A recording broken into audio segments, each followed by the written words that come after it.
Hello, আসসালামু আলাইকুম। I hope আপনারা সবাই ভালো আছেন। আপনাদের দোয়ায় আমিও আলহামদুলিল্লাহ খুবই ভালো আছি। জান্নাত ফ্যামিলি থেকে নতুন আরও একটি ব্লগ নিয়ে আপনাদের সামনে হাজির হয়ে গেলাম। আজকের ব্লগটাতে থাকছে আমি আমার বাবার বাড়িতে গিয়ে কোথায় ঘুরতে গেলাম সেই সম্পর্ক নিয়ে। তো কথা না বাড়িয়ে শুরু করি। সকালবেলা ঘুম থেকে উঠে নানু নাস্তা দিল, পরোটা মাংসের ঝোল খেয়ে তারপর রেডি হয়ে গেলাম। আমার ফ্রেন্ডরা আসবে, ওদের সাথে দেখা করব। প্রায় 5-6 মাসের বেশি হয়েছে তাদের সাথে দেখা হয় না, অথচ তারা কিন্তু একসময় স্কুল ফ্রেন্ড ছিল। প্রতিদিনই ওদের সাথে দেখা হতো। স্কুলে একদিন না গেলে ভালো লাগতো না, প্রতিদিনই ওদের সাথে দেখা হতো। ওদের সাথে একই বেঞ্চে বসতাম, গল্প করতাম, অনেক আড্ডা দিতাম। আর এখন একজন এক জায়গায় চলে গিয়েছে। আসলে মানুষের জীবন এমনই, যতই বড় হতে থাকে ততই মানুষের দূরত্ব বেড়ে যায়। কিন্তু ছোটোবেলায় যে সেই স্মৃতিগুলো মনে পড়লে খুবই খারাপ লাগে, মন চায় আবার ছোটোবেলায় ফিরে যেতে। তো এই যে রেডি হয়ে বের হয়ে গেলাম, আমার বেস্ট ফ্রেন্ড রাইসাদের বাসায় চলে গেলাম আমি। ও রেডি হলে ওর সাথে একসাথে বের হব। জ্যামি আসবে আর আমার ফ্রেন্ড আরেকটা ফাহি আসবে। ও আমাকে বলেছে কাউকে বলতে না, ও এসে সারপ্রাইজ দিবে। ও এখানে থাকে কিন্তু ও দাদু বাড়িতে গিয়েছে কিছু কাজের কারণে। তো ও সেখান থেকে আসবে, তো তাই আমাকে বলেছে বাকিদের না বলতে, এসে সারপ্রাইজ দিবে। তো এই যে দেখুন, আমার ছেলে তো খোলামেলা জায়গা পেয়ে সে খুশিতে একদম পুরো লাফালাফি করছে। এদিকে আমার ফ্রেন্ড আরেকটা জ্যামি, ও এসে ফোন দেওয়া শুরু করেছে। তো এই যে রাইসা তাড়াতাড়ি রেডি হয়ে নিল, আমরা রিক্সায় উঠে গেলাম। তারপর রওনা দিয়ে দিলাম। জ্যামি দাঁড়িয়ে আছে ওর জন্য। তারপর ওর সাথে দেখা হয়ে গেল, ওকে নিয়ে তারপর আমরা একটা রেস্টুরেন্টে চলে গেলাম। রাইসা কিন্তু আমার ক্লাস 6 থেকে ফ্রেন্ড, বেস্ট ফ্রেন্ড।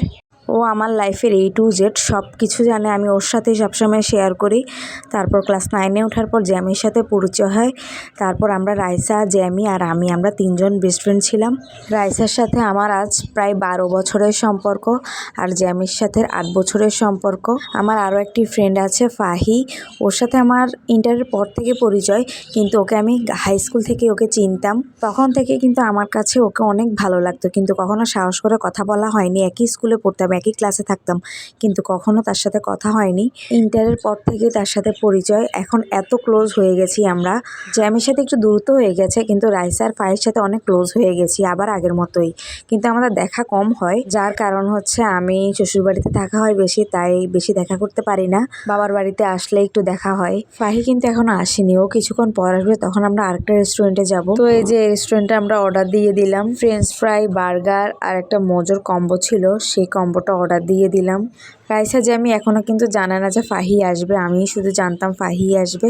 তারপর ফাহি যখন গ্রুপে জিজ্ঞেস করলো আমরা কোথায়, তখনই ওরা জানতে পারে যে ফাহি আসবে। আসলে ওরও আসার কথা ছিল, কিন্তু ও একটু অসুস্থ থাকার কারণে একটু কনফিউজ ছিল যে আসবে নাকি আসবে না।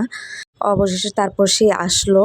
তো খাবার অর্ডার দিয়ে একটু দেরি হচ্ছে, তাই আমরা এই ফাঁকে দিয়ে একটু দুষ্টামি করে নিলাম। এই দেখুন ছোট বাচ্চাদের মতো রাইসা কিভাবে খেলনায় বসে নাভানকে দেখাচ্ছে।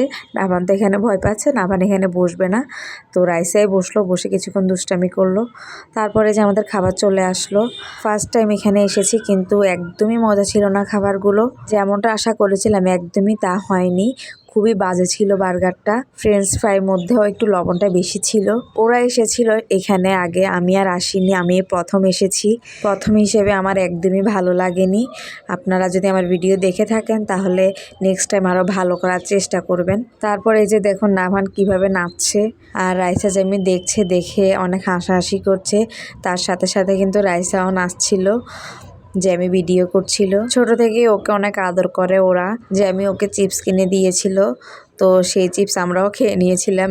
বলতে গেলে আমরাও একদম বাচ্চার মতোই। আসলে আমরা সবাই একসাথে হলে এমন বাচ্চা বাচ্চা হয়ে যায় ছোটবেলার মতো।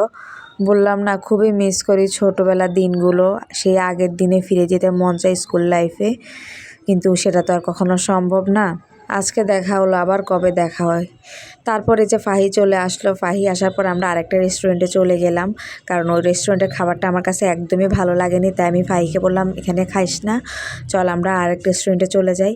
তো এই যে আরেক রেস্টুরেন্টে গিয়ে ওরা খাবার অর্ডার দিচ্ছে, আর এদিকে আমি ভিডিও করে নিচ্ছি। এটা অনেক ছোটোখাটো ছিল রেস্টুরেন্টটা, কিন্তু ভালোই লেগেছে খাবারটা। এদিকে আমার ছেলে তো দুষ্টামি করছে, ওই জিনিস থেকে কি নিয়ে মুখে দিচ্ছে, তো আমি বকা দেওয়ার পর আবার ফেলে দিল। তারপরে যে আমরা বান্ধবীরা কিছুক্ষণ আড্ডা দিলাম, আর এরই ফাঁকে খাবার চলে আসলো। ফাহি একটা খাবার অর্ডার দিল, আর আমরা তিনজন রাইসা জেমি আমরা তিনজন আরেকটা খাবার অর্ডার দিলাম। ও ফ্রেঞ্চ ফ্রাই এবং বার্গার দিল, এর সাথে কিন্তু কোকো আছে একটা কম্বো। আর আমরা বারবিকিউ উইংস দিয়েছিলাম, বারবিকিউ উইংসটা একটা ভালোই লেগেছে।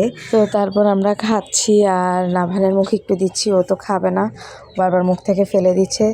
তাই ওর জন্য বাইরে থেকে আমি চিপস চকলেট কিনে এনেছিলাম। এদিকে রাইসা দেখুন ওর ঠোঁটে লিপ গ্লোস দিয়ে দিচ্ছে, আমার ছেলে তো খেয়ে ফেলছে।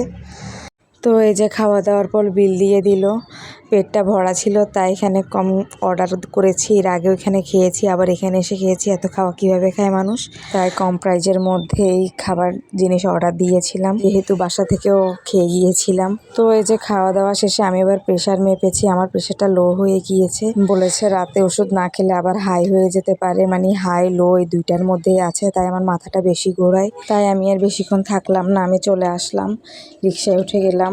আবার কবে দেখা হয় কে জানে। তো এভরিওয়ান, আজকে এ পর্যন্তই। সবাই ভালো থাকবেন, আমার জন্য দোয়া করবেন। আল্লাহ হাফেজ, আসসালামু আলাইকুম।